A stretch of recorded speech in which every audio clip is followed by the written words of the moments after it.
Abay, Iha. Kailangan kita dalhin sa Japan. Doon sa bundok ng Mount Fuji. Nandun ang gamot ko, ala eh. Ale, halika. Bubuhatin kita, Iha.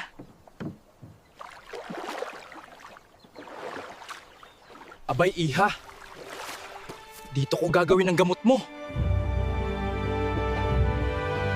Saan gaho ang sakayan pa uwing Batangkas din iho? May musa wakar man na. Ala patay din Hindi kita maintindihan. Iho, saan gaho ang sakayan pa uwing Batangas? Si Masay wakar masin. Ala iho, Batangas ga? Pilipinas? Asim. Ala patay din wala talaga akong maintindihan. Halika na, Iha. Tayo uuwi na sa ating pinagmulan. Wala tayong makausap na marunong magtagalog din eh. Puro Japanese. Dugo nagailong ko din eh.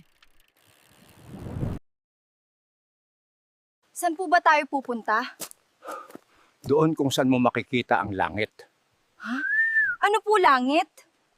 Eh di sa tuktok ng bundok malamang. Ay oo nga, Mang Kanor. Kitang-kita ko na ang langit. Kitang-kita ko na din.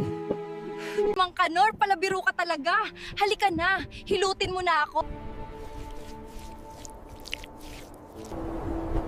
Hanapin niyo si Mang Kanor. Siya lamang ang nakakaalam ng tinagong ginto. Opo, Don. Pakundo, hahanapin namin kung nasan si Mang Kanor.